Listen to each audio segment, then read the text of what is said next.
하나님께서 바라보시는 예배입니다. 역대하 3장 1절 한 절인데요. 우리 저와 성도님들이 함께 한 목소리로 읽도록 하겠습니다.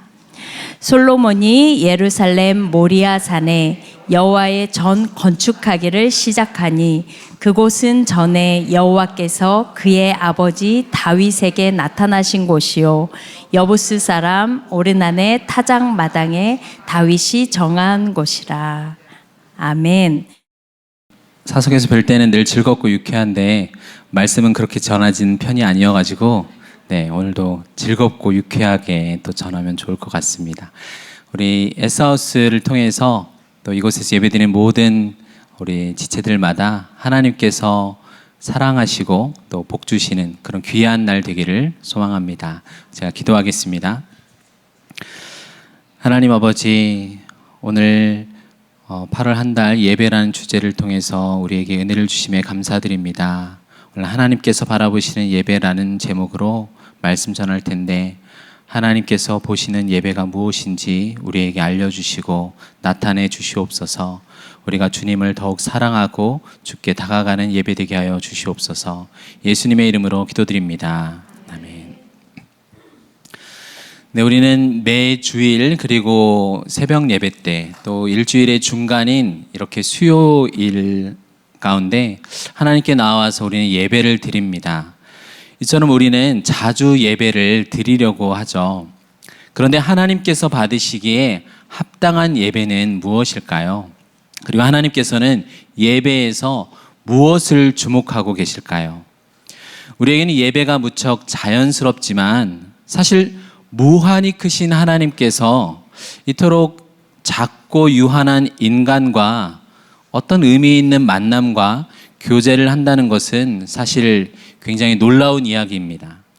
그래서 우주를 연구하는 어떤 과학자들 중에서는 우주를 연구하면 할수록 이 우주가 끝없이 정말 큰 것에 다시 한번 놀라고, 반대로 이 지구와 인간은 너무너무 작다는 것을 발견하곤 합니다. 그래서 이렇게 말을 하는 사람들이 있어요. 만일 신이 있다면 신은 온 세상을 창조하고 그리고 나서 아마도 인류를 금방 잊어버렸을 것이다 라는 거예요. 그러면서 신을 믿지 않는 과학자들이 많이 있습니다. 이처럼 하나님에 비추어 볼 때 비교할 수 없이 인간은 작고 유한한 것이 사실입니다. 천년을 하루와 같게 여기시는 영원한 하나님께서 보실 때 대부분 100년을 넘기기도 어려운 이 인간의 인생은 마치 하루살이와 같을 수 있어요. 그러면 하루살이와 같은 우리는 과연 무엇을 가지고 하나님께 나아가야 할까요? 성경을 보면 하나님께서는 어떤 일을 행하실 때 언제나 자신이 친히 인간과 맺은 약속을 근거로 하십니다. 그래서 우리도 하나님께 나아갈 때 성경이 말하는 적어도 2000년, 그 이상은 4000년, 아담까지 가면 6000년 정도의 이 약속의 스케일을 들고 갈 수 있도록 하셨습니다. 그러면 좀 하나님 앞에 나아갈 때 내밀 뽐새가 좀 나지 않을까요? 어떤 사람이 약속을 하면 마치 약속이라는 것은 당연히 지키지 않아도 되는 것처럼 가볍게 여기는 사람도 있지만 하나님은 결코 그렇지 않으십니다. 자신의 명예와 영광과 능력을, 그것을 담보로 한 약속은 단 한 차례도 어긴 적이 없으십니다. 그렇기 때문에 우리는 하나님께서 베푸신 약속들의 근거에서 나아갈 때 하나님을 바르게 만날 수 있습니다. 그래서 오늘은 하나님께서 하신 중요한 약속들을 일부 살펴보면서 정말로 하나님께서 주목하시는 예배는 과연 무엇인지를 묵상하기 원합니다. 여러분, 우리 믿음과 관련해서 구약의 가장 중요한 인물이 누구일까요? 네, 맞습니다. 아브라함입니다. 우리 창세기 22장 1절부터 4절까지 함께 읽겠습니다. 그 일 후에 하나님이 아브라함을 시험하시려고 그를 부르시되 아브라함아 하시니 그가 이르되 내가 여기 있나이다. 여호와께서 이르시되 내 아들 내 사랑하는 독자 이삭을 데리고 모리아 땅으로 가서 내가 내게 일러준 한 산 거기서 그를 번제로 드리라. 아브라함이 아침에 일찍이 일어나 나귀의 안장을 지우고 두 종과 그의 아들 이삭을 데리고 번제에 쓸 나무를 쪼개어 가지고 떠나 하나님이 자기에게 일러주신 곳으로 가더니 제3일에 아브라함이 눈을 들어 그곳을 멀리 바라본지라. 아멘. 자, 1절에서 그 일 후에라고 말을 합니다. 무슨 일 후에일까요? 가까운 21장만 봐도 아브라함이 이제 그에게 돈도 명예도 딸린 식구들도 매우 많이 가졌습니다. 오랫동안 부족한 건 딱 하나였는데 바로 약속의 후손 문제였어요. 그러나 이것도 기적적인 은혜로 아들 이삭을 출생했습니다. 뿐만 아니라 아브라함과 함께 주변에 거주하던 그랄 왕 아비멜렉이 찾아와서 내가 아브라함 너를 보니까 네가 무슨 일을 하든지 하나님께서 너와 함께 하시는 것을 내가 보았다라고 합니다. 그러면서 화친의 맹세를 그와 맺었어요. 제가 볼 때는 거의 아브라함 인생의 하늘에는 구름 한 조각 보이지 않는 화창한 날들이 이어지고 있습니다. 그러나 그런 행복에 겨운 날들 후에 하나님께서는 아브라함을 시험하시려고 그를 부르셨습니다. 여러분 같으면 어떤 마음이겠습니까? 모든 것이 여러분 가운데 다 잘 풀려가고 있어요. 경제적으로 대출금도 다 갚았고 내 집도 마련했습니다. 자식도 좋은 학교와 직장에 진학했습니다. 결혼까지 하면 더 제일 좋겠죠. 배우자와의 관계도 사랑과 존경으로 잘 지냅니다. 내 주변 관계와도 원만해서 주변 사람들이 다 내가 교회에서 신앙생활을 하고 있다는 것을 알고 있어요. 아무개 집사님 보면 정말 하나님께서 살아계신 것 같아. 이런 칭찬과 인정도 받고 있습니다. 하나님께서 여러분에게 주신 수많은 복이 가득해요. 그런데 갑자기 그럴 때 하나님께서는 여러분이 가장 큰 사랑과 애착을 가진 것으로 여러분을 시험할 때가 있습니다. 하나님께 대한 너의 자세가 무엇인지를 물으시는 거예요. 좀 전까지는 총천연색으로 반짝거리던 내 인생이 어두운 흑암의 터널로 몰려내친 것 같은 시험을 겪게 된 것입니다. 지금 아브라함은 마치 성경 욥기의 처음 부분처럼 욥은 완전한 사람이며 의로운 사람이라고 선언하고 나서는 그를 완전히 사단의 손에 맡긴 것과 같은 그런 상황에 놓이게 되었습니다. 이때 하나님께서는 아브라함에게 무엇을 보이시고 아브라함은 어떤 하나님을 보기를 원했을까요? 하나님께서 말씀하신 명령을 보면 먼저 한 땅을 지정하셨어요. 그 지역의 이름이 무엇이죠? 모리아입니다. 모리아, 마치 사투리 같죠? 이 모리아라는 단어는 라라는 보다라는 뜻의 단어에서 온 명사입니다. 그래서 보임 또는 나타나심이라는 뜻이에요. 따라서 모리아 땅이란 하나님께서 나타나시는 땅이라고 해석할 수 있습니다. 그 땅에서 하나님께서 보이고자 하는 무엇인가가 있다라는 것이에요. 이 모리아 땅으로 간 아브라함은 내 아들, 내 사랑하는 독자 이삭을 데리고 가서 그를 번제로 드리라라고 그 땅에서의 명령을 받았습니다. 하나님은 결코 아브라함의 인생을 모르지 않습니다. 처음부터 그를 부르셨고 그에게 복을 주어서 너로 하여금 큰 민족을 이루겠다라고 하셨어요. 그 후손을 통해서 민족들과 왕들이 나오며 영원한 언약을 맺어서 내가 너와 너의 후손의 하나님이 되겠다라고 하셨습니다. 아주 어렵게 태어난 아들 이삭이 아브라함에게는 얼마나 큰 기쁨이며 소중한지, 사랑하는 아들이며 그에게 하나밖에 없는 아들인 것도 하나님은 다 아셨어요. 모든 것을 다 아신 상황에서 하신 하나님의 명령이기 때문에 아브라함 딱히 항변하지 않고 즉각 순종했습니다. 그동안 아브라함에게 주어진 복과 명예, 주변의 인정, 이 모든 것들은 사실 아들 이삭 안에 모든 복으로 함께하고 있었습니다. 그래서 지금 하나님께서 아브라함에게 아들을 바치라는 시험은 무엇인가요? 너가 가진 모든 복들이 모두 하나님께로부터 온 것을 내가 인정한다면 그것을 다시 하나님께 돌릴 수 있냐라는 것이에요. 우리는 하나님께로부터 온 수많은 좋고 선한 것들을 바라보면서 기뻐할 수 있습니다. 그러나 정작 그 선물을 주신 하나님을 사랑하는 것보다 더 선물을 좋아하고 애착을 가질 때가 많습니다. 건강, 배우자, 자녀, 돈, 관계와 같은 것들이에요. 그러나 하나님은 너는 마음을 다해 뜻과 정성을 다해 즉 전부를 다해 나를 사랑하라 하십니다. 이것을 요구하시는 하나님께서는 그냥 요구하시는 게 아니에요.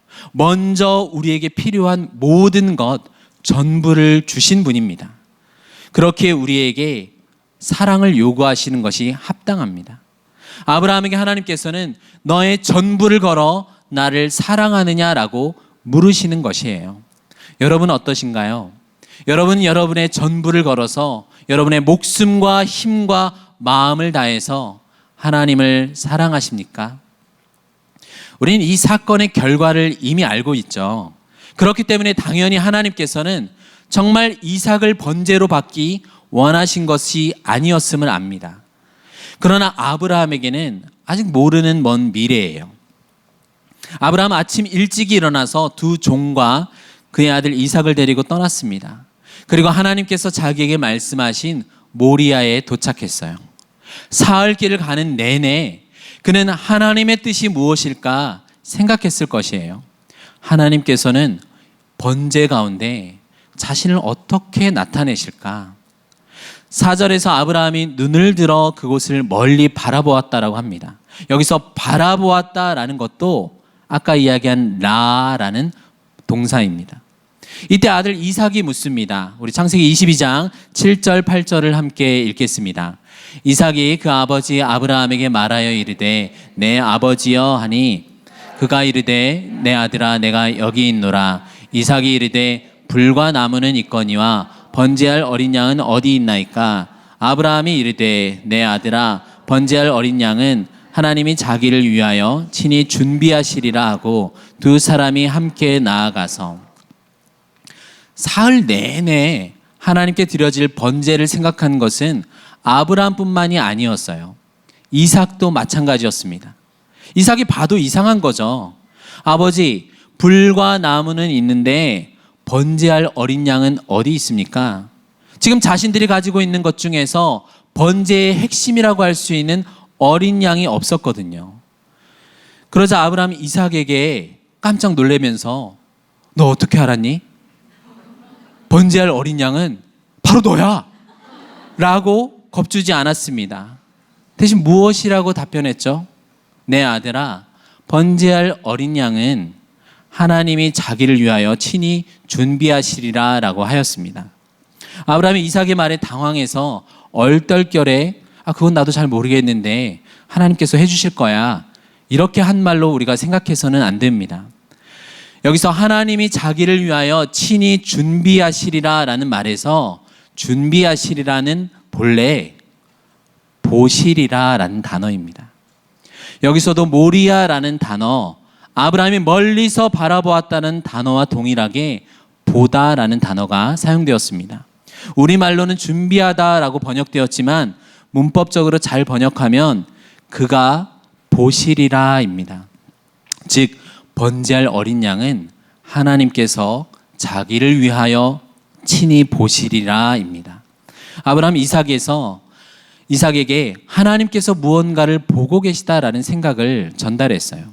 과연 모리아 땅에서 하나님은 무엇을 보고 계실까요? 번제로 드려질 이삭을 보고 계셨을까요? 아니면 번제를 바치는 아브라함을 보고 계셨을까요? 그러나 실제로 이삭은 드려지지 않았고 아브라함은 이삭을 죽이지 않았습니다. 이어서 우리 22장 12절부터 14절까지 함께 읽겠습니다. 사자가 이르시되 그 아이에게 내 손을 대지 말라. 그에게 아무 일도 하지 말라. 내가 내 아들 내 독자까지도 내게 아끼지 아니하였으니 내가 이제야 내가 하나님을 경외하는 줄을 아노라. 아브라함이 눈을 들어 살펴본즉 한 순양이 뒤에 있는데 뿔이 수풀에 걸려 있는지라. 아브라함이 가서 그 순양을 가져다가 아들을 대신하여 번제로 드렸더라. 아브라함이 그 땅 이름을 여호와 이레라 하였으므로 오늘날까지 사람들이 이르기를 여호와의 산에서 준비되리라 하더라. 하나님께서는 아브라함의 눈을 들어 한 순양을 보게 하셨습니다. 수풀에 뿔이 걸려 있는 양이었어요. 하나님께서는 이삭을 대신하여 순양을 가져다가 번제로 드리게 하셨습니다. 아브라함을 시험하신 하나님께서는 그 땅에서 무엇을 보고 계셨습니까? 번제할 어린 양을 그분께서 친히 보고 계셨습니다. 마찬가지로 아브라함에게 보게 한 것도 바로 자기 아들을 대신하여 죽는 어린 양을 보게 하셨습니다. 아브라함은 하나님께 대하여 자기 전부라 할 수 있는 아들을 제사로 드리라는 명령에도 놀랍게 순종했습니다. 그러나 하나님은 아브라함이 그 귀한 마음만은 받으시고 실제로는 이삭이 아닌 대속 제물을 받으셨어요. 왜냐하면 하나님께서는 이 시험을 통해서 특별한 복음을 나타내길 원하셨기 때문입니다. 이 제사 가운데 완전하신 하나님은 연약한 사람의 순종과 희생이 아니라 하나님으로부터 마련된 흠없는 대속 제물을 받기 원하셨던 것이죠. 그리고 이 대속 제물의 죽음을 통해서 아브라함은 자기 아들 이삭을 죽음에서 도로 얻게 되는 부활의 진리를 계시해 주셨습니다. 죄와 죽음으로 끝나버릴 수 있는 이 세상 속에서도 하나님은 자기 백성을 택하시고 구원하시는 이 생명은 하나님의 대속의 은혜로 이루어진다는 놀라운 진리가 나타난 것입니다. 그런데 여기서 이상한 것이 하나 있어요. 분명히 아브라함을 시험한 이 사건은 예비된 순양을 번제로 드리는 것을 통해서 마쳤습니다. 그럼에도 불구하고 하나님의 이 시선은 아직 끝나지 않았다는 점입니다. 14절에서 아브라함은 그 땅 이름을 여호와 이레라고 하였습니다. 그러자 사람들이 이르기를 여호와의 산에서 준비하리라 라고 했어요. 이것도 사실 약간의 오역입니다. 바른 번역은 여호와의 산에서 그가 보시리라입니다. 하나님은 분명히 이 산에서 수풀에 뿔이 걸려있던 순양을 이삭을 대신하여 번제할 어린 양을 친히 보셨는데 거기서 멈추지 않으셨어요. 그리고 이 순양이 가리키고 있는 더 큰 약속을 바라보고 계셨습니다. 과연 하나님께서는 앞으로도 이 산에서 무엇을 더 보길 원하셨을까요? 역대하 3장 1절 오늘 본문이죠. 함께 읽어보겠습니다. 솔로몬이 예루살렘 모리아 산에 여호와의 전 건축하기를 시작하니 그곳은 전에 여호와께서 그의 아버지 다윗에게 나타나신 곳이요 여부수 사람 오르난의 타작마당에 다윗이 정한 곳이라. 하나님께서는 이 모리아 산에서 아브라함의 전부라 할 수 있는 아들을 대신한 제물인 번제할 어린 양을 보셨었습니다. 그 후로 약 1000년이 넘는 시간이 흘러서 동일한 산에서 아브라함의 후손인 다윗에게 나타나셨어요. 하나님께서는 이 장소에서 다윗과 과연 무슨 일이 있으셨을까요? 그리고 그 사건에서 하나님은 무엇을 보셨을까요? 사무엘하 24장 24절 25절을 읽겠습니다. 왕이 아라운에게 이르되 그렇지 아니하다. 내가 값을 주고 내게서 살이라. 값 없이는 내 하나님 여호와께 번제를 드리지 아니하리라 하고 다윗이 은 50세겔로 타작마당과 소를 사고 그곳에서 여호와를 위하여 제단을 쌓고 번제와 화목제를 드렸더니 이에 여호와께서 그 땅을 위한 기도를 들으심에 이스라엘에게 내리는 재앙이 그쳤더라. 다윗은 돈을 주고 모리아 산에 있는 아라우나의 타작마당을 샀습니다. 나중에 다른 본문을 보면 이 모리아 산 전체를 그가 산 것도 알 수 있습니다. 여기서 하나님께서 명령하신 번제와 화목제를 드렸어요. 아브라함만 모리아 산에서 제사를 드린 것이 아니라 다윗도 이곳에서 제사를 드렸네요. 하나님께서 재앙을 돌이키시도록 번제와 화목제를 드린 다윗에게는 어떠한 죄 문제가 있었을까요? 다윗은 이 제사 직전에 이스라엘과 유다 전역에 사는 모든 지파들에게 한 가지를 명령했습니다. 바로 그것이 인구조사입니다. 왜 다윗은 인구조사를 명령했을까요? 모리아 산에서 드린 다윗의 제사 앞에는 이 사무엘하 24장이나 특별히 역대상 21장에는 다윗과 이스라엘이 행한 군사적인 정복에 대한 내용들이 등장합니다. 이스라엘과 다윗 왕이 도전하는 이방의 대적들을 다 무찌르고 그들의 반역을 진압하는 이야기들이 적혀 있어요. 그런 가운데 다윗이 어떠한 충동에 사로잡혀서 인구조사를 시행했습니다. 왜 그랬을까요? 다윗은 이 왕권의 존립과 이스라엘을 내가 어떻게 지킬 수 있을까 생각하다가 백성들의 수요가 많고 적음이 중요하구나, 군사적인 힘이 내게 더 필요하구나 라는 생각을 했던 것입니다. 그래서 요압 장군이 인구조사를 마치고 와서 다윗에게 보고하는 내용을 보면은, 왕이시여 내가 인구조사를 해보니 이스라엘 중 칼을 뺄 만한 자가 몇 명입니다 라고 보고해요. 이걸 보면 알 수 있죠. 하나님께서는 이 일을 매우 악하게 여기시고 이스라엘을 치셨습니다. 그런데 인구조사는 사실 모세의 율법에도 나오기 때문에 그 자체가 문제가 있는 것은 아닙니다. 그런데 인구조사를 할 때 지켜야 할 규례가 있어요. 다윗은 그 규례를 행하지 않았기 때문에 하나님께 심판을 받은 것입니다. 우리 출애굽기 30장 12절을 함께 읽어보겠습니다. 내가 이스라엘 자손의 수요를 조사할 때 조사받은 각 사람은 그들을 계수할 때 자기의 생명의 속전을 여호와께 드릴지니 이는 그것을 계수할 때 그들 중에 질병이 없게 하려 함이라. 인구조사를 할 때는 반드시 조사를 받는 각 사람이 자기의 생명의 속전을 하나님께 드려야 한다는 것이 있었습니다. 누군가 생명의 속전을 드리지 않고 인구조사를 한다면 이는 하나님의 진노를 사서 재앙을 당하게 된다는 것이에요.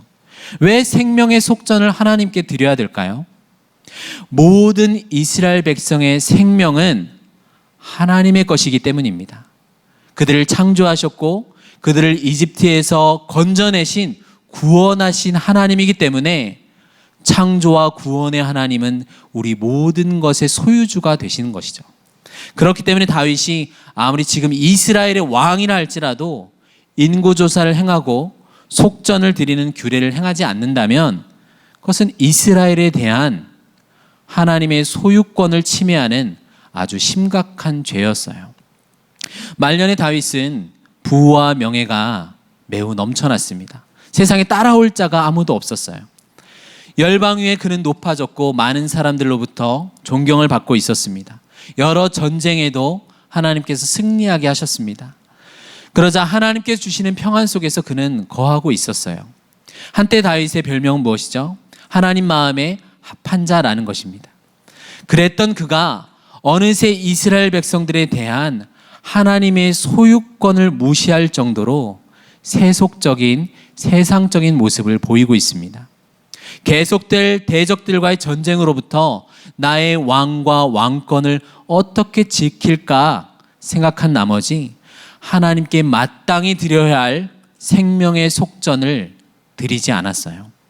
이것은 사소한 실수가 아니라 앞으로 이스라엘 왕들이 다윗 이후에 그들이 갖게 될 치명적인 위험을 또한 드러낸 것입니다. 그래서 하나님께서는 이 다윗의 범죄를 매우 엄중하게 다루셨어요. 다윗의 인구조사 결과 이스라엘 백성이 자그마치 7만 명이 전염병으로 죽게 되었습니다. 왕과 백성은 이만큼 운명 공동체인 것이에요. 거의 다윗 왕권이 몰락할 지경에까지 하나님은 진노하셨습니다. 그러나 다윗은 그것으로 자신이 끝나버린 것이 아니라 지체하지 않고 하나님 앞에 자신의 잘못을 회개했습니다. 그게 전의 왕이었던 사울과 그가 다른 점이었죠. 그러자 천사가 예루살렘을 멸망하려 하는 순간 하나님께서 그 뜻을 다시 돌이키셨어요. 재앙을 멈추게 하셨습니다. 그리고 여부스 사람 아라우나의 타작마당에서 번제단을 쌓으라라고 하나님께서 명령하셨습니다. 그래서 다윗과 이스라엘 백성의 이 죄의 문제를 해결해 주는 그 길을 알려주신 것이죠. 이것은 하나님께서 그와 함께한 그 언약에 기초한 긍휼입니다.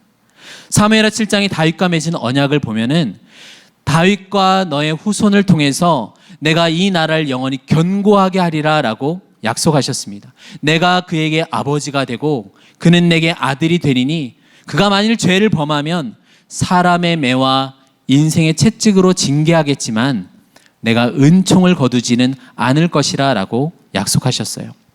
지금 이 타작마당에서 하나님께서는 무엇을 나타내셨습니까? 다윗과 이스라엘의 죄를 용서하셨어요. 재앙을 그치는 분임을 보이셨습니다. 하나님께서는 그가 보이시리라 라는 장소에서 우리의 죄를 속죄하시는 은혜를 보이셨습니다. 그리고 이 속죄의 은혜를 나타내시는 모리아 산 위에 이후에 무엇을 짓게 하셨습니까? 아까 우리가 읽었었죠. 다윗의 아들 솔로몬을 통해서 성전을 짓게 하셨어요. 수많은 오고 가는 세대 가운데 이스라엘의 죄를 용서하시고 긍휼과 화목을 드러내시는 그 놀라운 일을 이 산에서 행하셨습니다. 더 놀라운 것은 우리가 다 알고 있죠. 이 장소는 바로 참 성전으로 육체를 입고 오신, 이 땅에 오신 예수 그리스도께서 십자가에서 죽으신 바로 그 장소입니다. 정리하면서 우리 다시 처음부터 우리가 반복하면서 생각했던 질문을 떠올려 볼까요? 하나님께서 이 산에서 무엇을 보기를 원하셨습니까? 무엇을 보이셨고 그렇게 원하셨을까요? 하나님은 아브라함과 다윗, 이스라엘 백성에게 그리고 우리에게까지 무엇을 보이셨나요? 하나님께서는 아브라함에게 이삭을 번제로 바치는 이곳을 이미 몇천 년 후까지 보고 계셨습니다.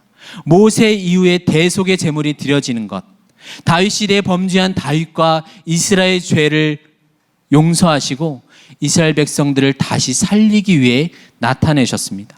하나님의 뜻이 선포되는 이 성전을 통해서 마침내 구약의 제물들과 성전의 실체이신 예수님께서 오셔서 하나님의 진노와 심판을 우리를 대신해서 모두 받으셨습니다.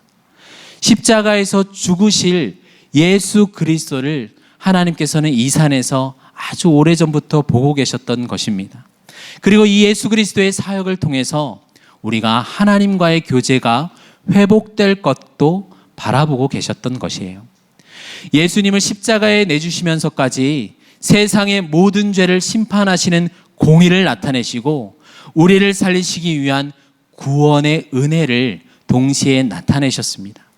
이 예수 그리스도는 누구시죠? 하나님이시기도 해요. 하나님께서는 하나님 자신을 내어주는 사랑으로 우리에게 보이신 것입니다. 사랑하는 성도 여러분, 그렇다면 우리는 매 예배 때마다 무엇을 보기를 기대해야 할까요? 하나님을 바라보아야 합니다. 나를 창조하신 하나님 앞에 나는 하나님의 소유임을 고백해야 돼요. 내 생명은 하나님의 것이라는 사실을 기뻐해야 합니다. 우리에게 주어진 모든 것이 하나님께로부터 온 것임을 인정해야 해요. 하나님을 내가 가장 사랑함으로 힘써야 합니다. 그 사랑 안에서 우리에게 주신 선물들을 바라보아야 됩니다. 내 자녀, 배우자, 직장, 돈, 모든 관계, 이런 것들을 하나님을 가장 사랑하는 것 안에서 우리는 기뻐할 수 있어야 되는 것이죠. 또한 예배에서 우리는 무엇을 바라보아야 합니까? 우리는 불의한 죄인인 나를 구원하시기 위해 단번에 자신의 몸을 들이신 의로운 하나님, 예수 그리스도의 죄사함을 바라보아야 합니다. 이 은총이 오늘 예배 가운데 나에게도 동일하게 부어지기를 간구해야 하는 것이죠. 하나님 없이 나와 내 가정을 세울 수 있다라고 이 세상은 여러분을 끊임없이 유혹합니다. 그 가운데 우리는 속기도 하고 자주 넘어지곤 하죠. 그러나 연약하고 죄 가운데 있는 우리를 하나님께서는 예배를 통해서 우리에게 회개의 기회를 여지없이 주십니다. 그리고 회개함으로 나아가는 우리에게 하나님께서는 그 크신 사랑으로 우리를 용서해 주십니다. 그리고 하나님과의 관계를 다시 화목시켜 주시죠. 우리가 그 사랑에 감격할 때 우리도 나의 전부를 드리기에 합당한 하나님을 예배 드리는 것입니다. 그런 예배를 하나님께서 기쁘게 받으십니다. 여러분이 드리는 모든 예배가 하나님이 바라보시고 여러분이 하나님을 바라보는 복된 예배가 되길 주님의 이름으로 축원합니다. 기도하겠습니다.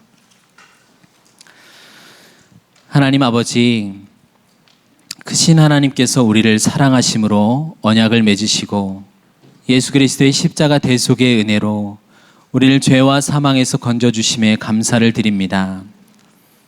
하나님 아버지, 하나님께서 우리를 사랑하신 것처럼 우리도 더욱 하나님을 사랑하게 하여 주시옵소서. 예수 그리스도의 이름으로 기도드립니다. 아멘.